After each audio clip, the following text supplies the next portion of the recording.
Hey, pessoal! Hoje à noite vamos mergulhar em um tempo antes do tempo, quando o mundo ainda nem existia e você, bem, também não. Mas não se preocupe, porque logo tudo vai surgir a partir de um caos tão desconfortável que você vai agradecer por viver num lugar com cobertores quentinhos, Wi-Fi e, quem diria, café solúvel. Então, antes de se ajeitar, já deixa seu like e se inscreve no canal. Mas só se você realmente curtir o que eu faço por aqui. E me conta aí nos comentários, de onde você está assistindo e que horas são agora? Quero saber se tem alguém ouvindo essa história enquanto o sol ainda está no céu, porque, sinceramente, coragem. Agora apaga a luz. Talvez ligue um ventilador só para aquele som de fundo gostosinho. E vamos juntos entrar suavemente na jornada de hoje. Você começa sua viagem em um lugar onde não existe absolutamente nada. Nada mesmo. Nem luz, nem som, nem tempo. Só o vazio. Mas um vazio tão profundo que faria uma sala de espera de consultório parecer agitada. No meio desse nada, dois reinos se formam nos extremos. Niflheim, um mundo feito de gelo, neblina e umidade gelada. Muspelheim, um lugar completamente oposto. Ardente, brilhante e repleto de fogo. Esses dois reinos não combinam. É como botar um ventilador no meio de uma churrasqueira acesa. Mas é justamente aí que a mágica acontece. Quando o calor de Muspelheim toca o gelo de Niflheim, algo começa a derreter bem no centro desse vazio, num espaço chamado Ginnungagap, o vazio mágico. E do derretimento do gelo surge Ymir. Ymir é um gigante. Mas não qualquer gigante. Ele é o primeiro ser vivo do universo. E olha, ele já chega esquisito. Enquanto dorme, Ymir começa a suar. E do seu suor nascem outros gigantes. Sim, o universo começou com uma criatura suando gente. Um pouco nojento, talvez, mas inegavelmente criativo. Mas a bizarrice não para aí. Do mesmo gelo derretido surge Audumla, uma vaca cósmica. Isso mesmo, uma vaca gigante, reluzente, tranquila que lambe blocos de gelo salgado. E conforme ela lambe o gelo, um rosto começa a surgir. Depois, o corpo inteiro. Ela literalmente descongela um deus, chamado Buri. Audumla ainda fornece leite para Ymir, porque aparentemente até gigantes precisam de cálcio. Esse Buri é o primeiro dos deuses, avô de Odin, e é ele quem vai dar o pontapé divino na história. Mas estamos só no início, então segura esse nome aí. O fato é que entre suor de gigante e língua de vaca, os primeiros habitantes do universo começam a aparecer. Muitos estudiosos acreditam que essas imagens tão absurdas, como vacas cósmicas e gigantes suando pessoas, são formas poéticas de explicar processos naturais. O gelo derretendo no calor, a vida surgindo onde antes havia estagnação, etc. Historiadores ainda discutem se essas lendas refletem experiências com extremos climáticos ou se são apenas metáforas coloridas para o nascimento do mundo. Você, se estivesse por ali, provavelmente congelaria de um lado e fritaria do outro. O ar seria feito de vapor e o chão de nada. Mas é nesse caos que o equilíbrio começa a nascer, porque onde há extremos, há mistura. E onde há mistura, há vida. E que vida, hein? Ymir, todo orgulhoso do seu suor criador. Audumla, lambendo gelo como se fosse picolé de sal. E Buri, saindo de um bloco congelado com cara de quem não entende nada. Esse é o início épico da existência. Se você fechar os olhos agora, talvez até consiga imaginar os sons desse começo. O gelo estalando, o fogo assobiando à distância, o som lento da língua da vaca raspando o gelo ancestral. É como um ASMR mitológico, com uma trilha sonora de natureza selvagem e bicho cósmico. E sabe o mais engraçado? Apesar de tudo parecer caótico, tem um tipo estranho de poesia nisso. Tudo. É um começo meio grotesco, sim, mas também profundamente simbólico. Um universo que não nasce da ordem, mas do confronto. Não da luz, mas do atrito. E talvez seja por isso que as lendas nórdicas nos fascinam tanto. Elas são imperfeitas, intensas e, de algum jeito, mais próximas do mundo real do que gostaríamos de admitir. O mais curioso é que, enquanto o universo derretia para dar lugar à existência, Ninguém parecia realmente no comando. Era como se tudo estivesse improvisando. O gelo escorrendo, o fogo se aproximando demais, e uma vaca decidindo que lamber blocos de gelo era o caminho para a salvação cósmica. Com isso, o palco está montado. Gigantes já andam por aí. O primeiro, Deus já foi lambido para fora do gelo, e o vazio começa a ganhar contornos de mundo. Você agora se encontra observando algo que desafia qualquer lógica. Um universo recém-nascido, escorregadio de suor e leite cósmico, onde criaturas começam a existir sem muita explicação, e nem sempre por meios elegantes. Ymir, o primeiro, gigante, está bem ali, enorme, roncando alto e produzindo vida por partes do corpo que você preferiria não observar por muito tempo. Mas fazer o quê? Esse é o começo de tudo, e você é o convidado especial nessa sessão um tanto orgânica. Enquanto Ymir se espalha e cresce como um prédio de carne primordial, outras criaturas começam a emergir. Dos fluidos de seu corpo, suor, baba, vai saber, nascem os primeiros Jotnar, os gigantes de gelo. Eles são enormes, rudes, temperamentais e já começam a se estranhar uns com os outros. Claramente, terapia de grupo ainda não era uma prática estabelecida. O mais curioso é que esses gigantes não são maus por natureza, mas são, digamos, intensos. Você, no meio disso tudo, só torce para que ninguém resolva brincar de pega-pega cósmico enquanto você está por perto. A boa notícia? Você não fede como eles. A má.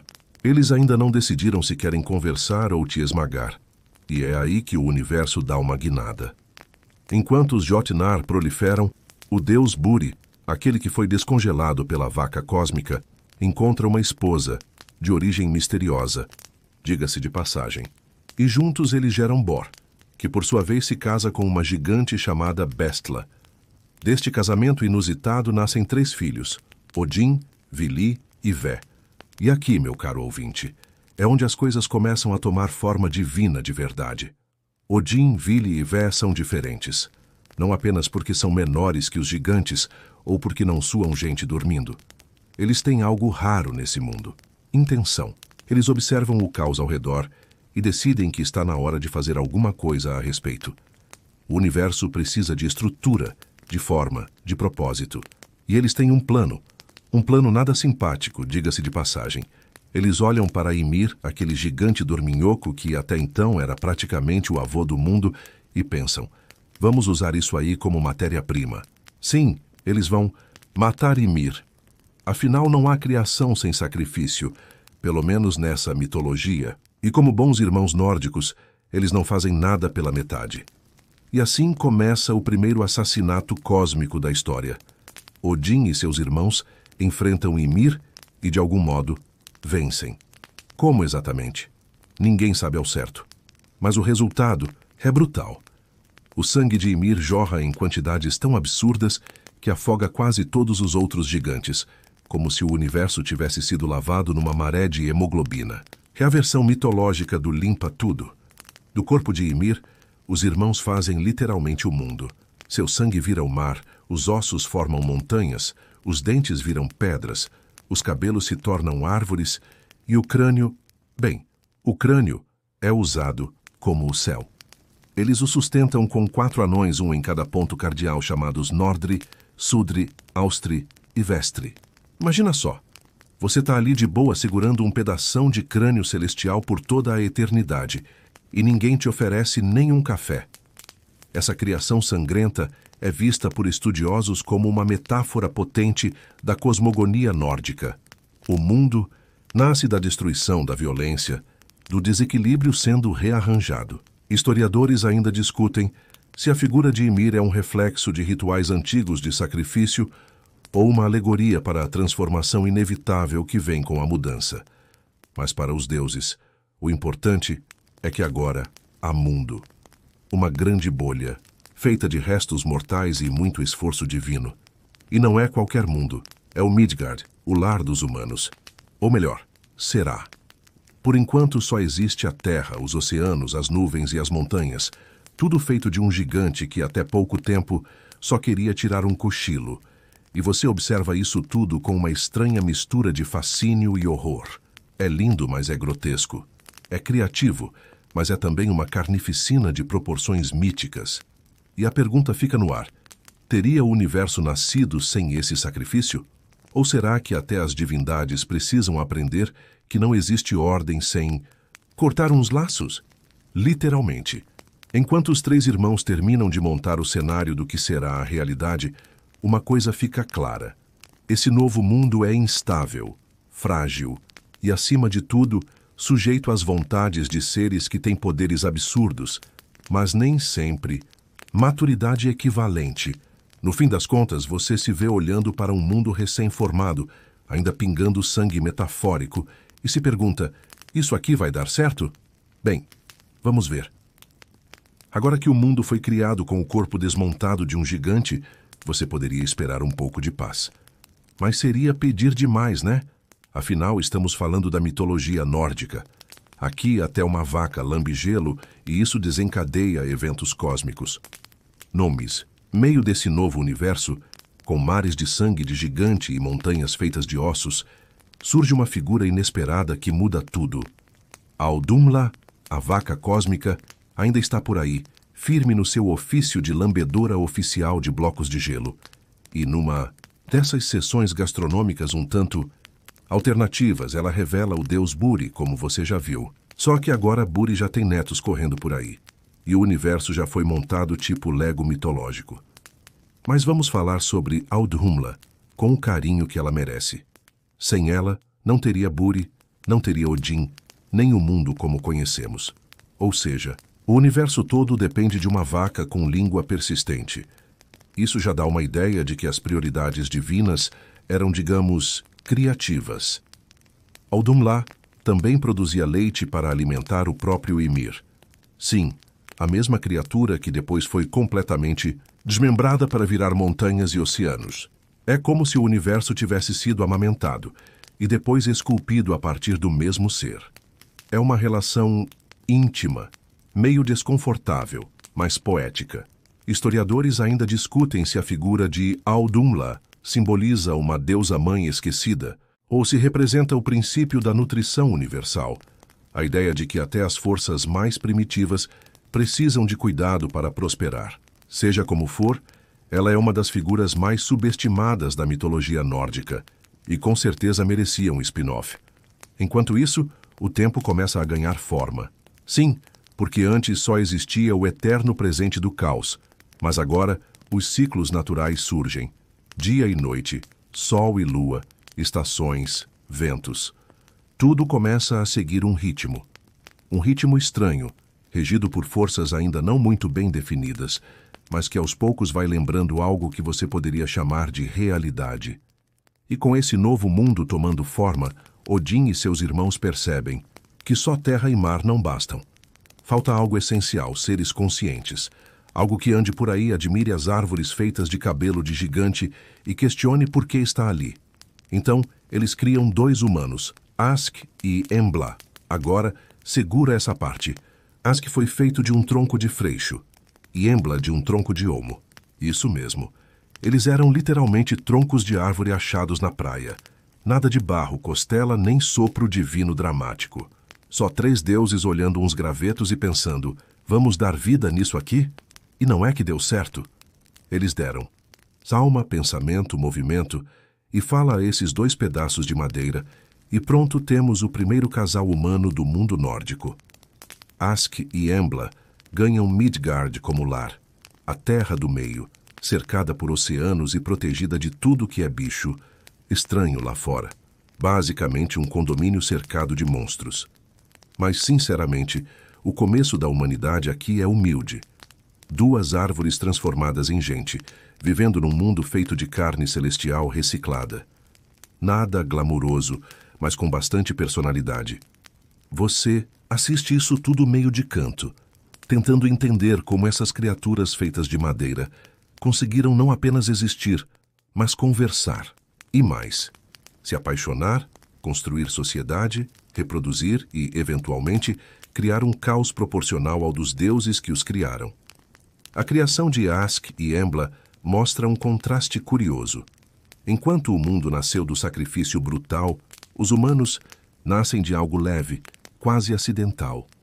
Uma inspiração, uma marcenaria cósmica improvisada. E talvez por isso os humanos sejam tão frágeis diante dos eventos mitológicos. São o elemento mais suave em um universo de extremos. E por mais que os deuses sejam poderosos, há algo em Ask e Embla que os fascina. Talvez porque são livres, pensam por conta própria, fazem escolhas erradas com frequência e criam seus próprios mitos. Basicamente, uma versão antiga de você aí ouvindo essa história pensando: será que eu também fui um tronco algum dia? Claro, isso tudo levanta questões. Historiadores ainda discutem se Ask e Embla representam figuras reais mitificadas, ou se são metáforas para a relação entre os humanos e as florestas escandinavas. O fato de terem sido feitos de árvores mostra o quanto a natureza era vista, como origem e destino, algo muito comum nas culturas do norte da Europa. E entre uma dúvida e outra, o tempo segue. O mundo está formado, os humanos estão de pé, ou enraizados, quem sabe, e os deuses estão observando. Com orgulho, talvez, ou com aquela sensação de que logo logo vai dar ruim. Porque se você conhece um pouco da mitologia nórdica, sabe, sempre vai dar ruim. Por enquanto, tudo está quieto. Mas é aquele tipo de silêncio que antecede a primeira confusão divina de verdade. Porque, como você vai ver, deuses nórdicos não sabem ficar parados por muito tempo. Especialmente quando entra em cena uma árvore gigantesca que conecta tudo, inclusive o que era melhor deixar separado. Você observa com aquele misto de fascínio e pressentimento o mundo recém-nascido funcionando como uma maquete cósmica feita às pressas. As árvores balançam, os mares ondulam, e Ask e Embla vivem suas vidinhas de pioneiros do mundo humano. Mas os deuses não foram feitos para ficar só observando. É então que você começa a perceber uma estrutura muito mais complexa surgindo no pano de fundo. Uma árvore colossal que parece sustentar tudo, como se o universo tivesse encontrado seu eixo. Ela é chamada de Yggdrasil, a árvore do mundo, e ela é simplesmente tudo. Mas calma, não é uma árvore qualquer.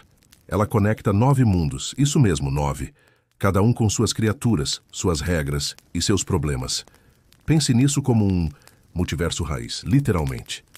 Você, se estivesse ali de perto, veria que Yggdrasil é viva de um jeito que até assusta. Seus galhos tocam o céu. Suas raízes se infiltram em realidades completamente diferentes, e ela abriga criaturas tão esquisitas quanto fundamentais. Um esquilo fofoqueiro chamado Ratatosk, que vive subindo e descendo o tronco, espalhando intrigas, entre águias e dragões. Uma águia no topo que nunca voa, e Nidhogg, um dragão rancoroso que rói as raízes da árvore na base, como se fosse uma traça mitológica. É como se a árvore funcionasse como a internet dos deuses, cheia de dados, tretas e ameaças constantes de colapso. E o mais curioso é que ninguém sabe direito como ela funciona. Ela simplesmente está lá, mantendo tudo coeso, viva, mas sob constante risco de apodrecimento. Historiadores ainda discutem se Yggdrasil é uma fusão de símbolos de árvores sagradas comuns nas culturas germânicas, com estruturas xamânicas de viagem entre mundos espirituais. Mas uma coisa é certa, ela é o centro da cosmovisão nórdica. E convenhamos, nenhuma cosmologia seria completa sem uma árvore grande o suficiente para ser uma metáfora de tudo. Entre os 9 mundos, os mais conhecidos são Asgard, o reino dos deuses Aesir, lar de Odin, Thor e companhia. Midgard, o mundo dos humanos, aquele que você já viu nascer com troncos de árvore e um certo toque de improviso. Jotunheim, o território dos gigantes, inimigos juramentados dos deuses. Niflheim, onde tudo começou, ainda úmido e gelado, como a alma de alguém que ignora mensagens. Muspelheim, com suas chamas eternas e criaturas de fogo. Um lugar que claramente não respeita extintores. Helheim, o mundo dos mortos, mas só dos que tiveram uma morte sem glória. Nada de batalhas ou honra aqui, só silêncio. E mais 3 mundos que variam conforme a fonte. mas incluem os elfos, os anões e outros seres dignos de RPG de mesa. Esses mundos não estão separados como continentes. Eles são camadas conectadas pelas raízes, galhos e névoas de Yggdrasil. E os deuses, especialmente Odin, passam boa parte do tempo tentando entender, controlar e, claro, sobreviver a isso tudo. E aqui começa uma tensão nova. Os deuses não são oniscientes. Eles não sabem tudo, e isso os incomoda profundamente. Especialmente Odin, que começa a desconfiar que, por mais que tenham criado o mundo, não estão no controle real das coisas. E se você acha que isso soa familiar, é porque é mesmo. É como aquele momento em que você limpa a casa inteira e, ao terminar, descobre uma infiltração no teto e um boleto vencido. No caso dos deuses, a infiltração chama-se Jotunheim, e os boletos vêm em forma de profecias sombrias sobre o fim do mundo. A presença de Yggdrasil é reconfortante e, ao mesmo tempo, ameaçadora. É como se o universo inteiro estivesse dependente de uma única árvore. E você já viu o que acontece quando esquecem de regar uma planta, né? Você percebe que tudo isso, a criação dos humanos, a divisão dos mundos, a construção de Asgard, é uma tentativa desesperada dos deuses de organizar o caos. Mas o caos sempre dá um jeito de escorregar por entre os dedos, principalmente quando as raízes do universo são mordidas diariamente por um dragão mal-humorado. A árvore se torna símbolo de estabilidade e de destino. E o destino aqui é irrevogável. Não importa quantas muralhas os deuses construam, ou quantos brindes com hidromel eles façam, Yggdrasil continua rangendo, gemendo, lembrando todos de que o fim virá, mais cedo ou mais tarde. Você, ali assistindo, começa a perceber que tudo isso, esse universo de deuses barbudos e criaturas surreais, está construído em cima de uma base frágil. Não frágil no sentido de instável, mas no sentido de profundamente viva e sensível. E tudo o que vive, um dia, cai. Mas até lá, os deuses ainda vão tentar manter as coisas em pé. E o primeiro passo para isso é organizar a própria casa e garantir que nenhum gigante curioso atravesse a ponte até Asgard com más intenções. E isso, claro, nunca dá certo. Enquanto você observa a copa interminável de Yggdrasil balançando suavemente, ou talvez inquieta com um pressentimento, os deuses começam a fazer algo raríssimo no universo nórdico, tentar agir em conjunto. Odin e seus irmãos percebem que só criar mundos e deixar que eles se conectem por raízes e pontes invisíveis não basta. É preciso governar, impor uma ordem e, claro, garantir que os gigantes de gelo não venham visitar sem ser convidados. É nesse espírito que nasce Asgard, a cidade dos deuses. Construída como uma fortaleza elevada, separada do resto do universo, é ao mesmo tempo um lar, um símbolo de poder e um lembrete gritante de que os Aesir, o clã principal dos deuses, se acham um pouco demais.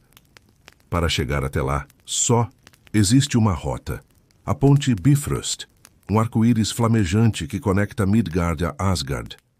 Sim, os deuses viajam por um arco-íris, mas não pense em algo fofo e colorido, estilo desenho animado. Aqui, o arco-íris está em chamas, porque por... que não, né?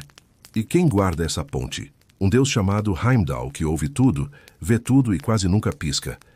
Basicamente, o porteiro do multiverso fica ali, parado, segurando uma espada gigante e pronto para tocar um berrante de alerta no menor sinal de confusão, que, spoiler, vai acontecer. Muitas vezes. Mas antes do caos começar de verdade, os deuses resolvem organizar a moradia. E, com isso, constroem palácios, muralhas e um salão central chamado Valhalla, onde futuramente os guerreiros mortos em batalha vão passar a eternidade lutando de dia e bebendo à noite, um conceito de paraíso que parece ter sido idealizado por alguém que mistura a academia com o Oktoberfest. E aqui entra um momento que os deuses provavelmente prefeririam esquecer: a construção da muralha de Asgard. Porque veja bem, os Aesir queriam proteção contra os gigantes, mas não queriam pagar caro por isso. Então, quando um construtor aparece oferecendo seus serviços, eles propõem um acordo ridículo.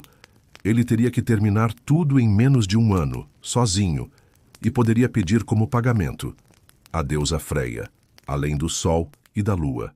Um precinho camarada, né? Eles topam porque acham que ele nunca vai conseguir. Mas o tal construtor era muito mais eficiente do que parecia. Graças ao seu cavalo de 8 patas, Svadilfari, que trabalhava como se fosse uma equipe de obras mágicas da Noruega mitológica.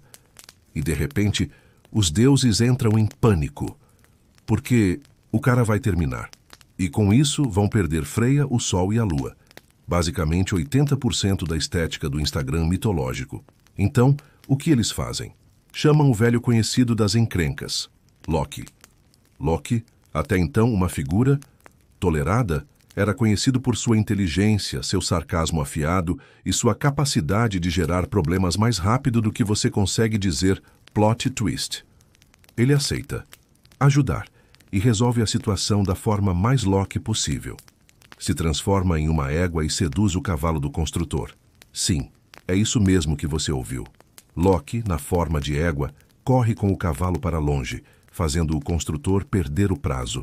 Como resultado, os deuses cancelam o acordo, revelam que o construtor era na verdade um gigante disfarçado e o eliminam. E o cavalo? Bem, o cavalo volta. E algum tempo depois, Loki dá à luz a um potro de 8 patas chamado Sleipnir, que acaba se tornando o cavalo pessoal de Odin.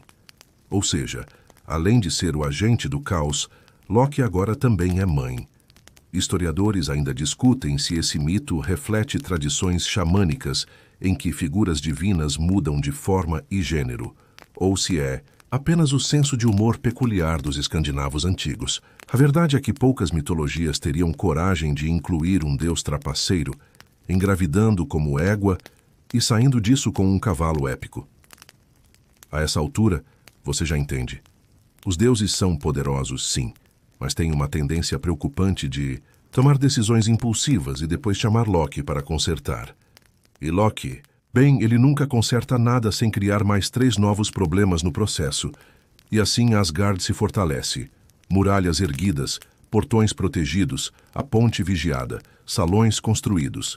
Mas no coração dessa ordem toda há sempre uma faísca de instabilidade. Uma piada mal feita, uma aposta precipitada, uma égua sedutora demais. Você começa a perceber que os deuses se comportam mais como humanos com superpoderes do que como seres perfeitos. Eles brigam, trapaceiam, se arrependem, erram. E talvez seja por isso que essas histórias atravessaram os séculos, porque nos reconhecemos neles. E enquanto Loki ainda relincha por aí, os deuses sentam nos salões dourados de Asgard e brindam a sua própria grandeza. Mal sabem que nos galhos de Yggdrasil há seres observando. E mais abaixo, criaturas muito mais antigas estão despertando. Criaturas que têm sangue de Loki, dentes afiados e planos sombrios. Mas isso fica para o próximo capítulo. Agora você começa a perceber que, embora os deuses estejam ocupados com suas muralhas, seus salões dourados e seus poços de sabedoria, há outros deuses por aí e eles não estão muito satisfeitos. Surgem então os Vanir, um segundo clã divino tão antigos quanto os Aesir, mas com um estilo, digamos, bem menos beligerante e mais voltado à fertilidade, natureza, prazer e magia. Enquanto Odin se pendura em árvores para descobrir runas e Thor resolve tudo com marteladas, os Vanir cultivam campos, preveem o futuro. Entendem as marés e de vez em quando se apaixonam por quem não deveriam. São deuses de outra lógica, com outro ritmo. E você logo percebe, conflito à vista. O estopim da guerra entre os Aesir e os Vanir começa, como toda boa treta cósmica, com um mal-entendido com uma mulher poderosa. O nome dela é Gullveig, uma deusa Vanir que visita Asgard para ensinar seus dons mágicos, principalmente a arte do Seidr, um tipo de feitiçaria profética. Só que os Aesir, ainda desconfiados de tudo que não podem controlar, e, sejamos sinceros, machistas pra caramba, não gostam da ideia de alguém prever o futuro de forma tão íntima e caótica. Então o que fazem? Tentam queimar Gullveig 3 vezes, e 3 vezes ela renasce das próprias cinzas. Essa resiliência sobrenatural assusta os Aesir e enfurece os Vanir. E assim, sem muito planejamento, Mas com muito orgulho ferido, os dois clãs entram em guerra. Uma guerra divina, longa e cansativa, com magias de um lado, força bruta do outro, e batalhas que abalam os mundos ligados por Yggdrasil. E você, observando isso tudo, pensa: será que alguém aqui já ouviu falar em diálogo? Aparentemente, não. A guerra dos deuses dura tempo demais. Nenhum dos lados consegue vencer de forma definitiva e ambos começam a perceber o óbvio. Estão perdendo recursos, soldados e, mais importante, status divino. Porque nada é mais vergonhoso do que duas facções de deuses brigando por séculos e não conseguindo chegar a lugar nenhum.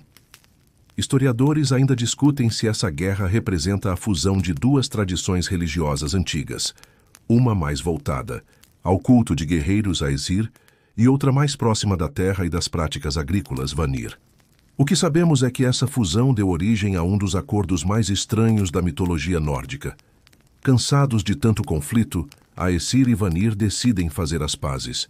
Mas como selar esse tratado de um jeito nórdico?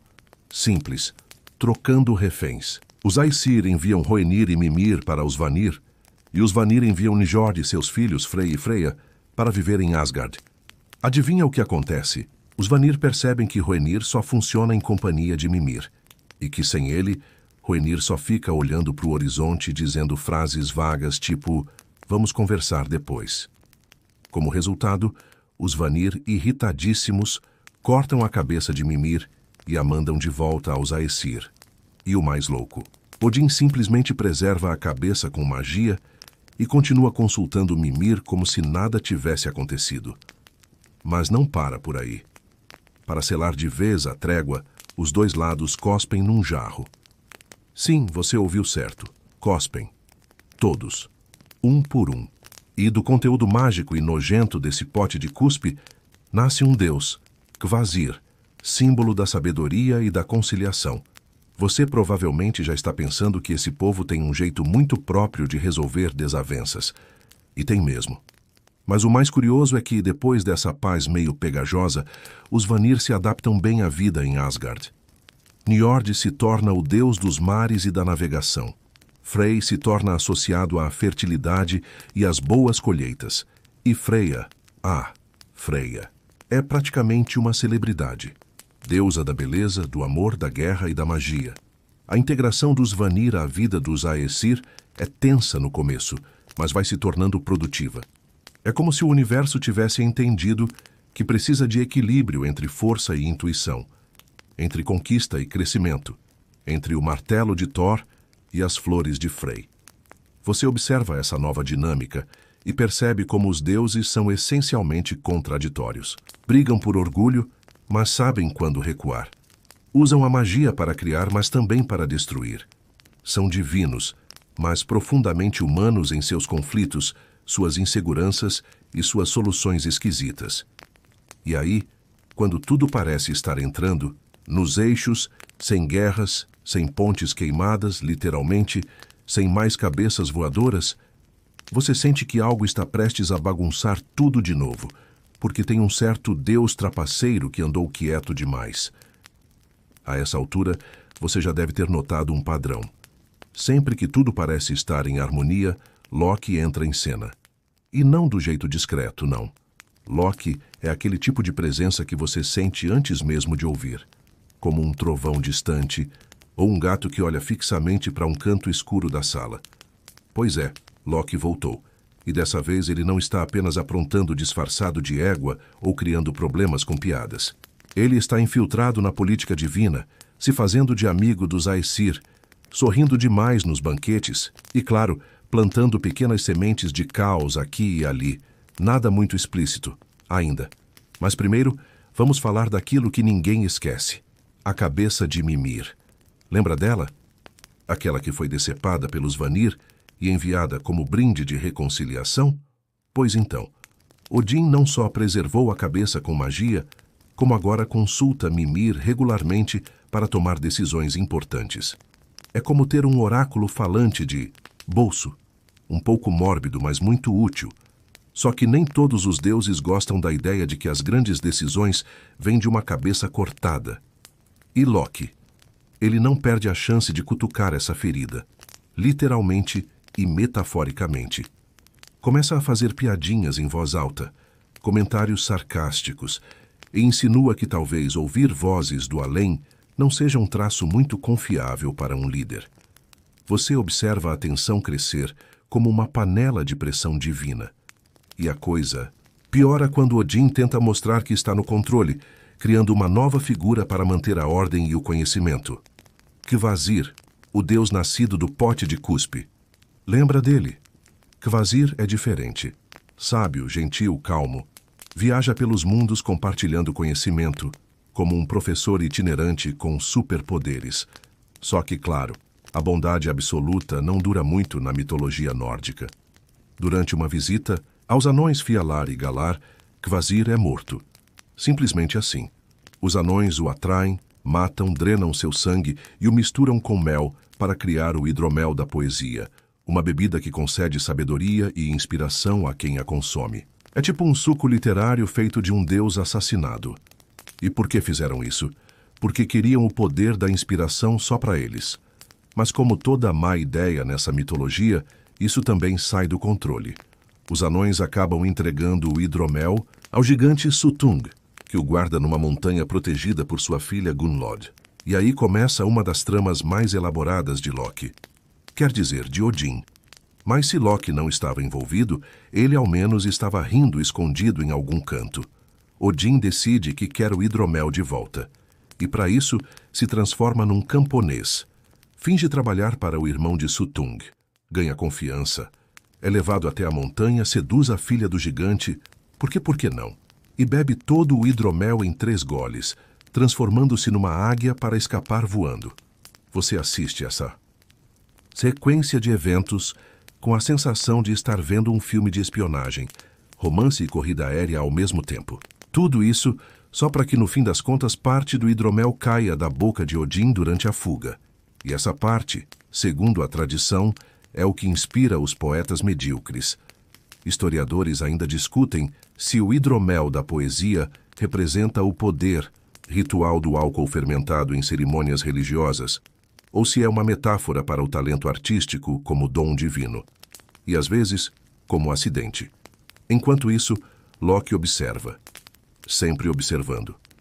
Ele percebe como os deuses dependem de objetos mágicos, de poções, de profecias, e começa a testar até onde pode ir. Certa vez, decide apostar sua própria cabeça com os anões Brock e Sindri, apostando que eles não conseguiriam forjar tesouros mágicos melhores do que os já existentes. O que acontece? Os anões criam o martelo Mjolnir de Thor, a lança Gungnir de Odin, a nave mágica Skidbladnir, o javali dourado Gulimbursti, entre outras maravilhas. Loki perde a aposta. Mas quando os anões vão tentar cortar sua cabeça, ele alega que não podem tocar no pescoço, já que não faz parte da cabeça. Resultado, os anões costuram seus lábios como punição. Sim, Loki, o tagarela divino, costurado, mas não por muito tempo. E você entende agora com clareza que Loki está testando os limites dos deuses, da lógica e da paciência alheia, e que cada truque, cada provocação, cada piada está criando rachaduras invisíveis na base da confiança entre os deuses.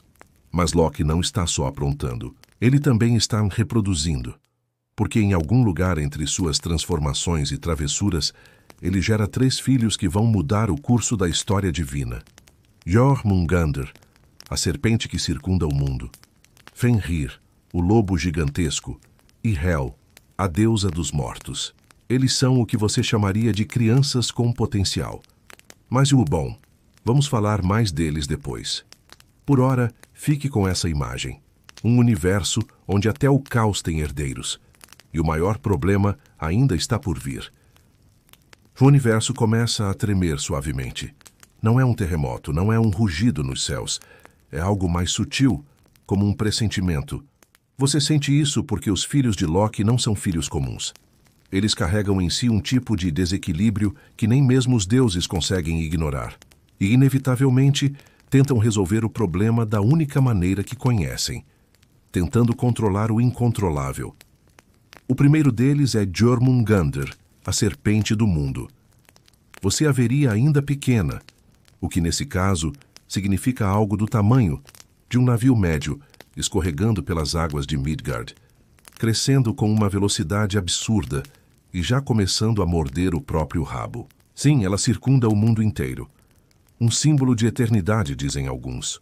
Uma ameaça, dizem todos os outros. Depois vem Fenrir, o lobo. Mas não um lobo comum. Fenrir cresce tão rápido, tão forte, tão assustador, que nem mesmo os deuses conseguem fingir que ele é apenas mais uma criatura selvagem.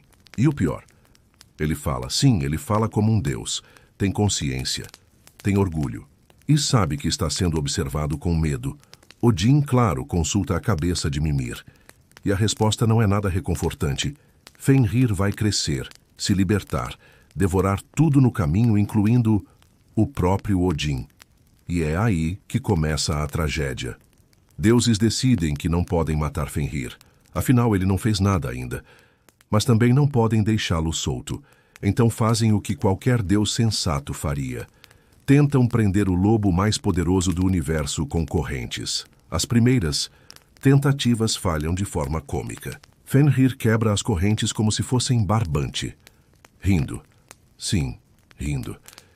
E você percebe o desconforto crescendo entre os Aesir, até que eles pedem aos anões que forjem algo especial, uma corrente chamada Gleipnir, feita de coisas que não existem. Mas o som de passos de um gato, a barba de uma mulher, a respiração de um peixe, uma amarra mágica, leve como fita de cetim, mais forte como a culpa depois de mentir para a mãe. Os deuses então enganam Fenrir. Dizem que é só um teste, que não há nada a temer. Mas Fenrir não é bobo. Ele impõe uma condição, que um deus coloque a mão dentro da sua boca durante o teste, como prova de boa-fé. Quem aceita é Tyr, o deus da coragem e da justiça. E você sente o peso do gesto. Porque quando Fenrir percebe que foi enganado, que aquela corrente não vai se romper, ele fecha a mandíbula. A mão de Tyr se vai, e com ela parte da honra dos deuses. Fenrir é finalmente contido. Mas a que custo? Ele não esquece e não perdoa.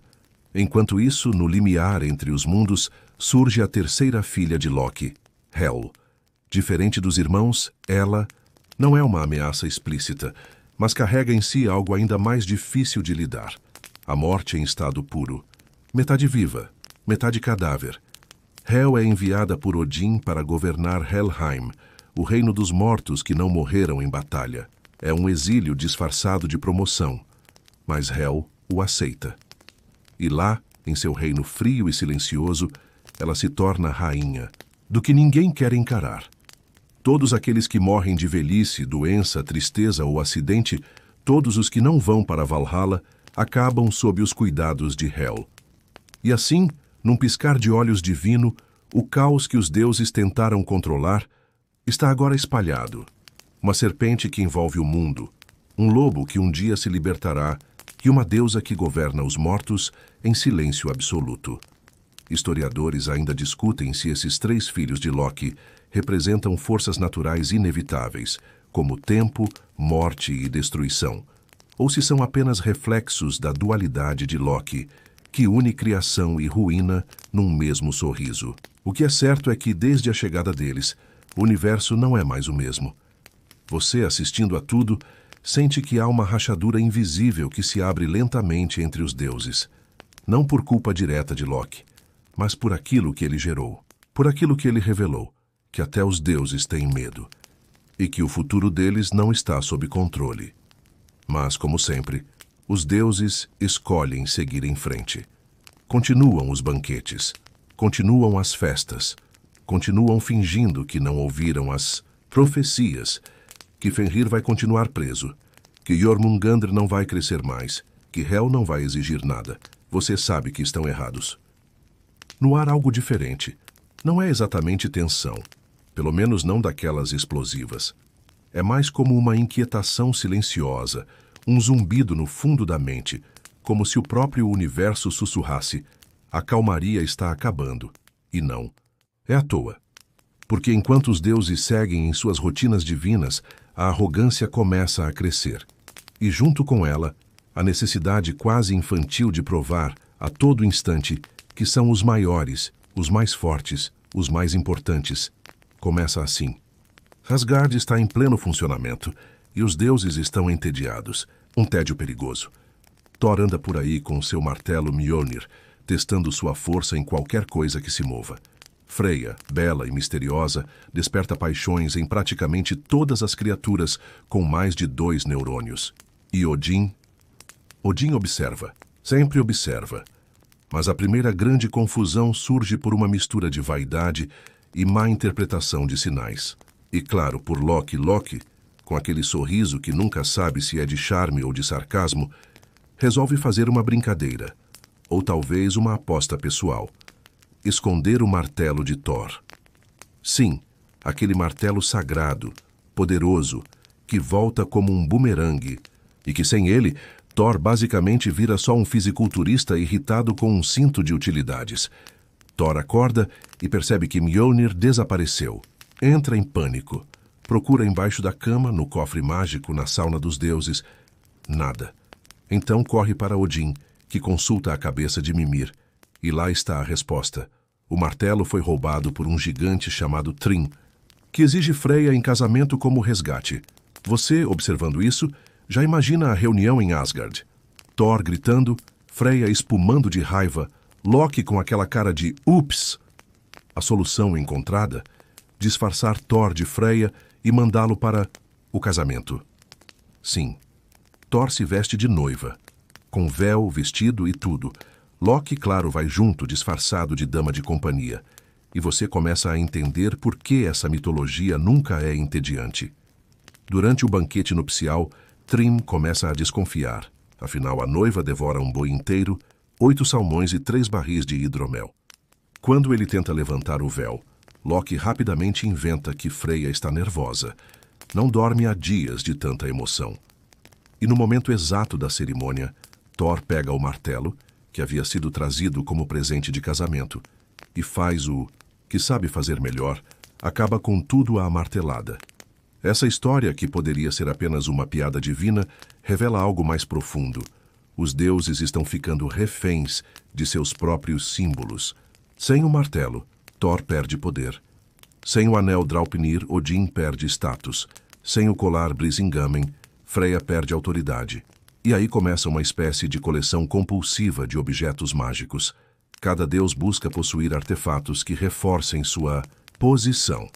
Mas quanto mais acumulam poder, mais vulneráveis parecem sem ele. Como se cada relíquia fosse, na verdade, uma armadura contra o medo de perder relevância.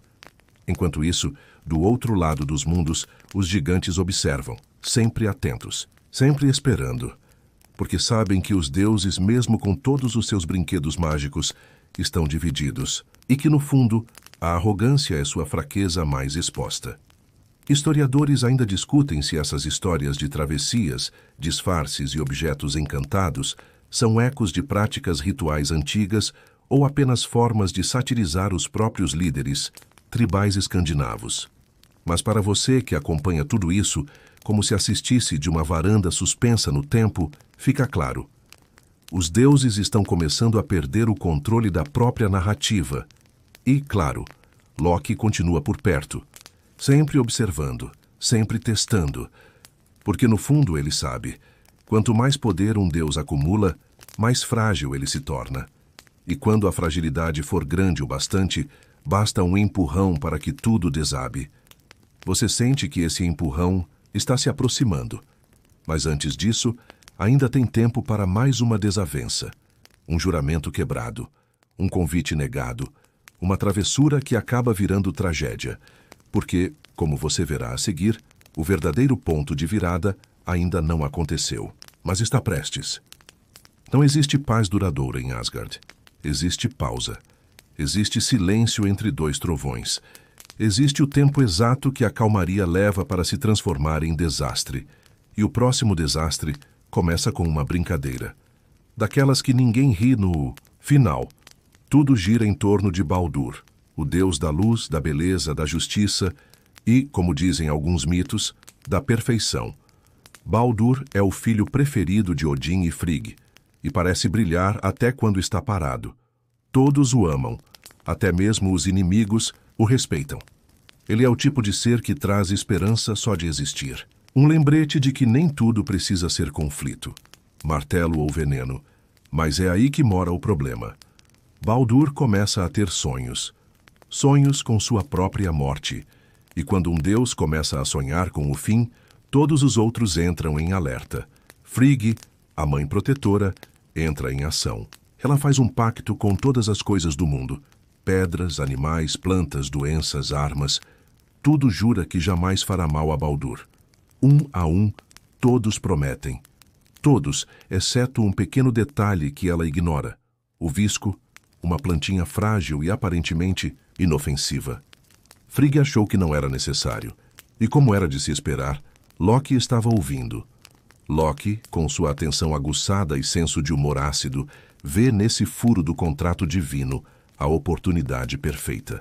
Afinal, os deuses começam a se divertir com a imunidade de Baldur, arremessando objetos nele, lanças, pedras, até machados, e rindo quando tudo ricocheteia. Para Loki, esse cenário parece um palco, e ele decide montar sua própria peça. Disfarçado, ele vai até Frigg, finge curiosidade inocente e descobre o segredo do visco. Depois procura Höder, o irmão cego de Baldur, que observa a brincadeira sem poder participar. Loki então oferece a Höder uma ajuda amigável. Entrega a ele uma flecha feita de visco e orienta sua mira. Você nem tem tempo de reagir. A flecha voa, e Baldur cai morto no chão de Asgard. O silêncio que segue é o mais alto que você já ouviu. Nenhum deus consegue falar, nem Loki, nem Höder. O choque é tão grande que por um instante o tempo parece parar. E você sente a rachadura, agora visível, se abrir bem no meio do coração dos deuses. Historiadores ainda discutem se a morte de Baldur representa o fim da inocência no ciclo mitológico nórdico. O momento em que a esperança verdadeira desaparece e o destino começa a correr como avalanche ladeira abaixo. Seja qual for o significado, nada mais será como antes. Odin, destruído, monta Sleipnir e cavalga até Helheim para negociar com Hel. Pede que seu filho retorne. Hel escuta, pensa e impõe uma condição. Todos os seres vivos devem chorar por Baldur Porto. E então, pela primeira vez, você vê deuses imortais, pedras e animais, todos derramando lágrimas. Todos. Exceto uma velha misteriosa chamada Tok, que muitos dizem ser Loki disfarçado. Ela se recusa a chorar. Diz que não conhecia Baldur, que não sente nada. E com isso a chance de trazê-lo de volta se desfaz. O golpe é duplo. Os deuses perdem Baldur e descobrem que Loki é o traidor definitivo. Não há mais volta. Não há mais Loki, só está brincando. Agora é pessoal. Agora é definitivo. Odin. Vê no rosto dos outros deuses aquilo que evitava encarar, o começo do fim. Thor fecha os punhos. Frigg se retira. E Loki desaparece. Some no universo, como a última gargalhada de uma piada que foi longe demais. Você sente o ar de Asgard mudar. A luz é menos brilhante, o céu um pouco mais pesado. Porque se até Baldur pode morrer, o que resta? E esse é o verdadeiro ponto de virada. Não foi uma batalha, não foi uma invasão. Foi uma flecha, um descuido, não precisa se preocupar com isso. E você, assistindo tudo isso, não consegue evitar a sensação de que agora os deuses estão apenas tentando adiar o inevitável. Mas o inevitável não costuma esperar por convites. Asgard perdeu algo. Não é apenas Baldur. É a sensação de invulnerabilidade. A fé na eternidade. Até Thor, com seu martelo sempre pronto, anda mais calado. Frigg não sorri. Odin vê demais. E você percebe, as engrenagens do fim começaram a girar. A morte de Baldur foi mais que uma tragédia. Foi uma fratura, uma ruptura simbólica no tecido de tudo o que os deuses acreditavam poder controlar. E agora, com Loki desaparecido, todos vivem sob a sombra de duas palavras sussurradas por videntes e velhos cantores. Ragnarok. Mas antes do fim há mais tentativas, mais buscas. mais pactos e sacrifícios. Odin, sempre inquieto, resolve aprofundar sua busca por sabedoria.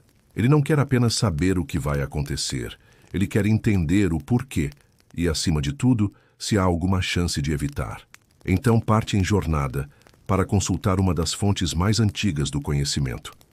A Völva, uma espécie de sacerdotisa profética enterrada há muito tempo. Sim, enterrada. Mas Odin tem seus meios. Ele desce ao mundo dos mortos, ressuscita a Völva por magia e a interroga. Em troca, ela revela uma profecia que faz até os deuses se encolherem. O Ragnarok virá. Nada poderá detê-lo. E tudo terá um papel nesse fim. Você escuta cada verso como se fosse uma canção proibida. Os gigantes virão. O lobo Fenrir se libertará. Jormungandr emergirá do mar. Loki retornará, liderando um exército de mortos e criaturas caóticas. Os céus se abrirão. Os deuses cairão. E então, recomeçará. Historiadores ainda discutem se o Ragnarok representa o medo de desastres naturais, como erupções vulcânicas e invernos prolongados. Mas a profundidade simbólica da profecia aponta para algo maior: a inevitabilidade do fim e a dignidade com que se encara esse fim. Enquanto isso, Loki é encontrado, escondido em forma de peixe em um rio remoto, longe dos olhos divinos. Mas nada escapa a Odin, especialmente agora. Os deuses o capturam. E então, num dos episódios mais sombrios da mitologia, Loki é punido de forma cruel e eterna. Eles levam Loki até uma caverna. Prendem-no com correntes feitas das vísceras de seu próprio filho. Colocam uma serpente acima dele, pingando veneno em seu rosto. Ao seu lado, Sigyn, sua esposa fiel, segura uma tigela para aparar o veneno. Mas de tempos em tempos, ela precisa esvaziar o recipiente. E enquanto isso, o veneno pinga. Loki se contorce, em agonia. E os terremotos do mundo são atribuídos a seus gritos. Você imagina essa cena em silêncio. Uma caverna escura, uma serpente imóvel, gotas caindo, uma mulher ajoelhada, incansável, e um deus, antes rei do caos, agora preso no próprio veneno. É fácil odiar Loki. Ele matou Baldur, rio da dor, manipulou o destino, mas há algo nele que também incomoda os deuses. E talvez você também. Loki é a força que muda o que está estagnado. Ele não é o vilão clássico. É o agente do movimento, da ruptura, do novo. E ao aprisioná-lo, os deuses não estão apenas tentando impedir o fim. Estão tentando congelar o tempo. Mas o tempo, como o veneno, não para. Lá embaixo, nas raízes de Yggdrasil, Nidhogg continua roendo. O esquilo Ratatosk ainda sobe e desce, levando insultos entre os mundos. A ponte Bifrost range com o peso de presságios. E a árvore do mundo, essa entidade viva, começa a sentir o peso do que está por vir. Você sente também, como se algo estivesse prendendo a respiração do universo. E então, nos salões dourados de Asgard, os deuses continuam suas rotinas. Thor ainda luta contra gigantes. Odin ainda cavalga por respostas. Freya ainda canta sobre amor e guerra. Mas todos, no fundo, sabem, o silêncio antes do trovão é só uma pausa entre os atos. O tempo passa, mas agora você percebe que ele não é mais tempo comum. É o tipo de tempo que parece encolher, como se o próprio universo estivesse se preparando. Há uma ansiedade no ar, como se o mundo inteiro estivesse esperando. Deuses continuam em Asgard, mas nada é como antes. A imortalidade perdeu o gosto. A eternidade ficou curta demais. É quando sinais estranhos começam a surgir. Pequenos no início, dias mais curtos, noites mais frias, animais agitados. Mas logo coisas maiores acontecem. O sol começa a fraquejar. O céu se tinge de vermelho antes do amanhecer. O lobo Skull, que sempre perseguiu o sol, parece estar se aproximando. E seu irmão Hati, atrás da lua, está cada vez mais rápido. Os deuses percebem. Mas ninguém fala disso em voz alta. É como se nomear o fim fosse acelerar sua chegada. Só que você sabe, e eles também. O fim já começou. E então vem o golpe final da realidade. O Fimbulwinter. 3 invernos seguidos, sem verão entre eles. Nenhum degelo, nenhum alívio, só frio, neve, escuridão, ventos que cortam como lâminas. Os rios congelam, os campos morrem. As plantações não voltam. Os animais fogem, os que ainda restam. Na terra, o caos começa. Os humanos, esquecidos pelos deuses, se voltam uns contra os outros. Irmãos matam irmãos. Filhos traem. Pais. O laço social se quebra. Midgard apodrece. A civilização se dissolve. Você sente isso como se estivesse andando pelas ruínas de uma cidade que você conheceu em tempos melhores. E nesse cenário de gelo e dor, as forças do caos começam a se mover. Fenrir, o lobo preso com a corrente impossível, se liberta. Você escuta o som do rompimento. Não é só metal se partindo. É o destino abrindo caminho. Fenrir corre pelas planícies nevadas, sua mandíbula tão larga que pode engolir o céu. E ele vai em direção a Odin. Do fundo dos mares, Jörmungandr se ergue imensa, furiosa, jogando ondas tão altas que cobrem montanhas. Seu corpo circunda o mundo, e seu veneno contamina o ar. Ela sabe com quem vai lutar. Thor, Loki, há tanto tempo preso, agora solto, lidera um exército de mortos e criaturas de Helheim. Seus olhos brilham com algo que não é mais raiva. É convicção. Ele não está apenas buscando vingança. Ele está cumprindo o que foi previsto. E os gigantes, os velhos inimigos dos deuses, marcham sob o comando de Surtr, o gigante de fogo de Muspelheim. Em suas mãos, uma espada flamejante que brilha mais que o sol. Eles atravessam a ponte Bifrost, e ela quebra sob o peso da invasão. Asgard treme. Os deuses se armam. Odin, montado em Sleipnir, veste sua armadura e encara o horizonte com olhos diferentes. Um olho que vê tudo, inclusive o fim. Thor pega Mjolnir e parte sem hesitar.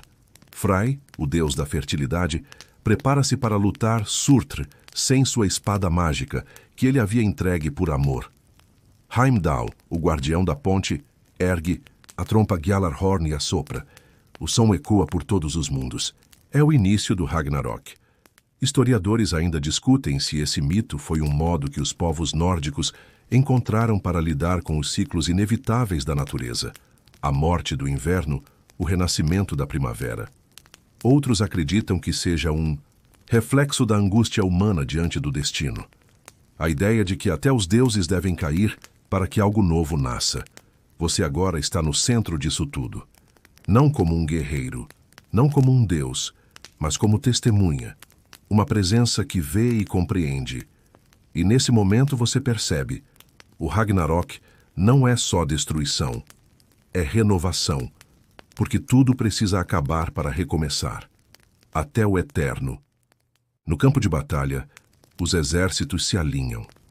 Cada criatura sabe com quem deve lutar. Cada deus conhece seu oponente. As espadas brilham, as bocas se abrem, e o mundo segura a respiração. O próximo som será o de aço contra aço, dente contra osso, grito contra silêncio. Você não pode fazer nada, exceto continuar. O limiar do fim. Mas não é o tipo de fim que chega num golpe só. O Ragnarok vem como uma orquestra macabra, onde cada batalha é uma nota dissonante, cada morte um acorde final. E agora, tudo o que foi previsto, tudo o que os deuses tentaram, evitar, esconder, adiar, acontece. A primeira nota vem com Odin. Ele cavalga em direção a Fenrir, o lobo monstruoso, com sua lança Gungnir em punho. Um pai contra o filho do caos. Um deus contra aquilo que ele tentou prender, esconder, controlar. E por um momento você vê grandeza. Odin é majestoso, determinado, trágico, mas não é suficiente. Fenrir engole Odin inteiro, sem misericórdia, sem hesitação. Você prende o fôlego. Mas antes que o desespero vença, Vidar, filho de Odin, surge. Silencioso, imenso. Com um sapato mágico feito dos pedaços dos sapatos de todos os humanos que já existiram. Ele finca o pé na mandíbula de Fenrir, segura sua boca aberta e, com a força da vingança, rasga a fera ao meio. A segunda nota é Thor. O deus do trovão enfrenta sua nêmesis, Jormungandr, a serpente que circunda o mundo. O choque é apocalíptico. Martelo contra escamas, trovão contra veneno. Os céus escurecem, os oceanos se elevam. Thor vence, ele destrói a serpente, mas dá 9 passos para trás e cai morto, envenenado. Você sente o solo tremer com esse impacto. A terceira nota é Loki. Ele enfrenta Heimdall, o vigia de Asgard. 2 oponentes opostos. Um guardião da ordem e um semeador do caos. E, ironicamente, eles se matam ao mesmo tempo. O caos e a ordem se desfazem juntos. Um equilíbrio terrível. Enquanto isso, Surtr, o gigante de fogo, avança. Sua espada incendeia tudo ao redor. Ele confronta Frey, o deus da fertilidade. Mas Frey está desarmado. Lutando com coragem, sim, mas sem sua espada mágica que havia entregado por amor. Ele cai, e Surtr atravessa os campos, os céus, os mundos, e por fim lança fogo sobre tudo. O universo arde, Yggdrasil treme, os 9 mundos colapsam. E você apenas observa, porque nesse momento tudo que existia como estrutura, como certeza, como divindade, desfaz-se em fumaça e fogo. Mas então, no silêncio que segue, algo começa a surgir. Não o som de armas, não o grito dos feridos, mas vento. Um vento leve, um sussurro de recomeço. De dentro das cinzas, a terra reaparece. Verde, serena. Como, se lavada por lágrimas invisíveis. O mar recua, as estrelas voltam. Um novo sol, filha do anterior, surge no céu. Mais jovem, mais clara. Alguns sobrevivem. Vidar, o Vingador. Vale, irmão de Baldur. Magni e Mod, filhos de Thor carregando o martelo do pai. E, finalmente, Baldur retorna, vindo de Hel, com brilho no olhar e paz no coração. Você não entende como, mas entende por quê. O mundo precisa de luz depois, da escuridão. Sempre. 2 humanos, Lif e Liftrasir, também sobreviveram, escondidos dentro de uma árvore, protegidos do fogo. Eles vão repovoar o mundo. Historiadores ainda discutem se o renascimento após o Ragnarok é uma influência cristã tardia ou um símbolo natural dos ciclos de morte e vida. Mas aqui isso não importa mais. Você observa o novo mundo nascendo. Lento, silencioso, mais gentil. Ainda frágil. Os deuses caíram, mas a esperança ficou. E agora, você se senta, fecha os olhos e escuta os primeiros pássaros cantarem. Você está agora no fim, mas não é o fim como imaginava. O som das batalhas se dissipou, os deuses antigos silenciaram, os monstros recuaram para o passado e tudo o que sobra é a calma. Uma calma nova, quase tímida, como o nascer dos ídolos. Sol depois de uma noite de tempestade que pareceu interminável. A nova terra é estranha à sua maneira, familiar mas diferente, mais simples, mais limpa. Os campos são verdes de novo, mas sem os castelos de Asgard, sem as pontes flamejantes, sem as muralhas de pedra. Só o mundo como era no começo, mas agora com memória.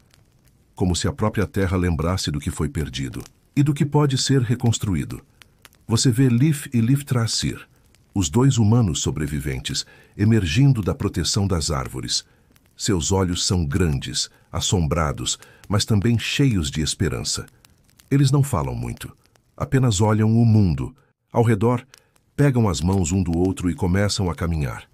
Sem saber para onde, mas sabendo por quê. Porque é preciso continuar.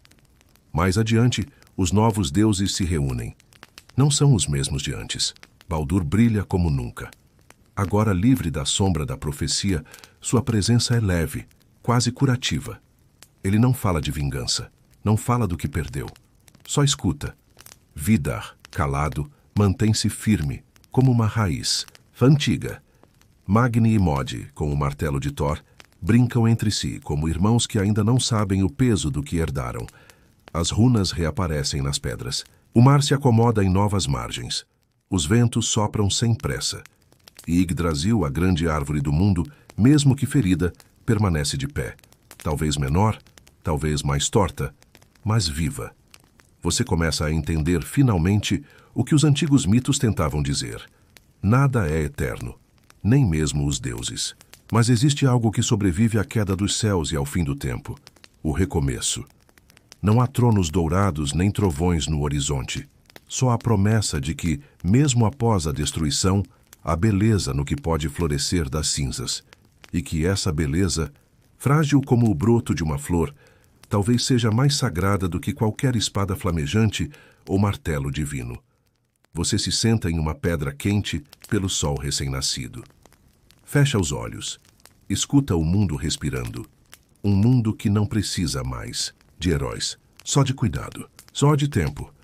E então, com o vento soprando nos galhos de uma nova Yggdrasil, você ouve um som suave, quase como um sussurro, dizendo: foi necessário cair para aprender a levantar.